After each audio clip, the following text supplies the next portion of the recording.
नमस्कार दोस्तों, एक बहुत प्यारा स्वर गीत प्रस्तुत कर रहे हैं। पति पत्नी का नोक-झोंक है। आप लोग गीत पूरा सुनिएगा और कमेंट करके बताइएगा कि गीत कैसा लगा। अगर मेरा गीत अच्छा लगे तो अधिक से अधिक लाइक कीजिएगा, शेयर कीजिएगा। मेरे चैनल पर नए हैं तो चैनल को सब्सक्राइब जरूर कीजिएगा। अपना प्यार दुलार और आशीर्वाद दीजिएगा। आइए सुनते हैं इस प्यारे से गीत।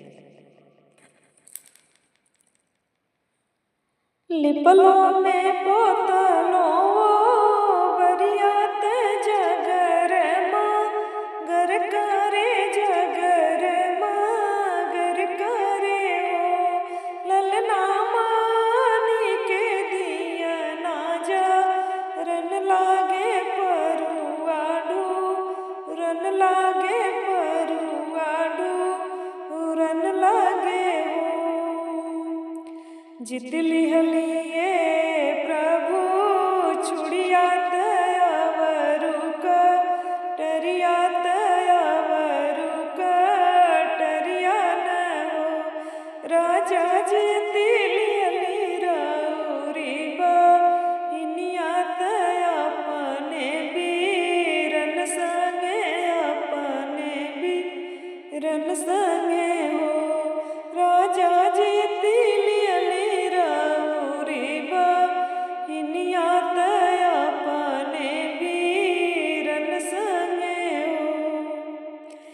इतना वचन राजा सुनल सुनहु नाही पावे सुनहु नाही पावेल हो राजा घोड़े पीठी भैल अस वार चत चलल भू नील देशे चलेल भू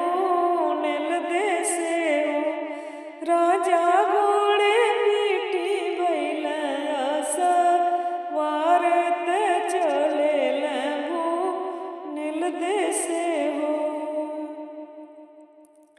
पूछ लागे अटैल बटैल कुइया पानी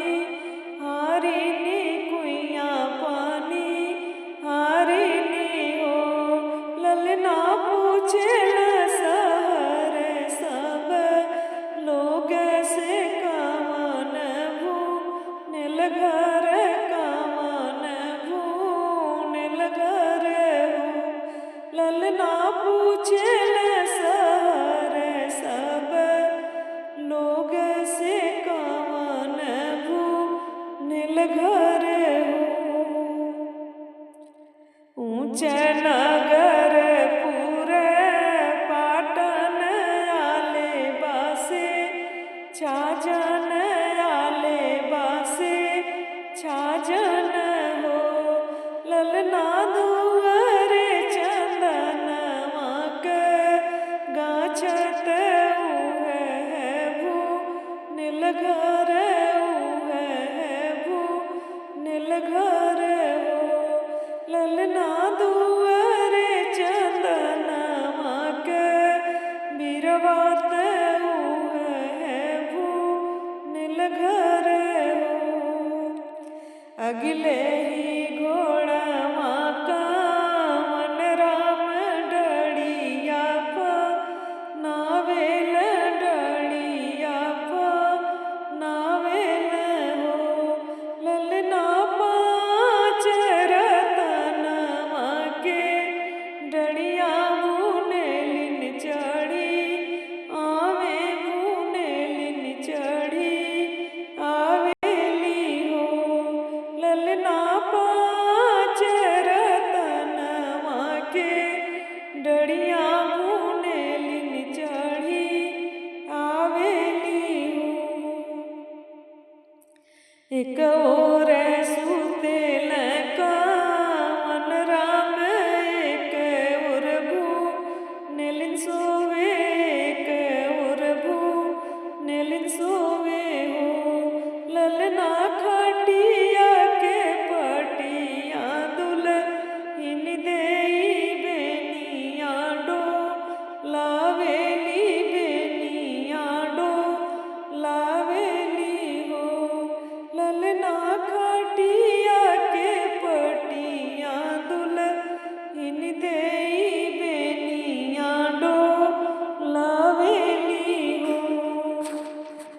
पिपलो में पोतलो बरियात जगर गर करे जगर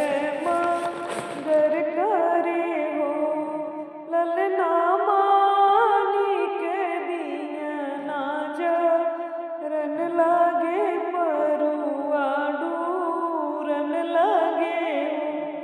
ललना मानी के दीप जा लन लागे परुआ डूरन लागे जितले राजा छुड़ियात अपनी कटरियात अपनी कटरिया न हो राजा जीतिले हमारी बहिनिया देवरु संगे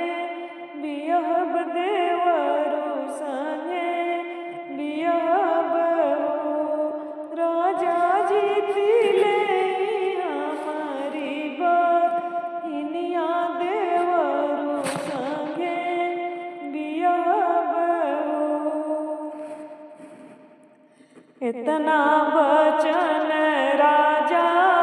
सुनले सुनहु नाही पावे सुनहु नाही पावे न हो ललना जाहु बुनेलिन घर आपन हम नाही राखब हम नाही राखब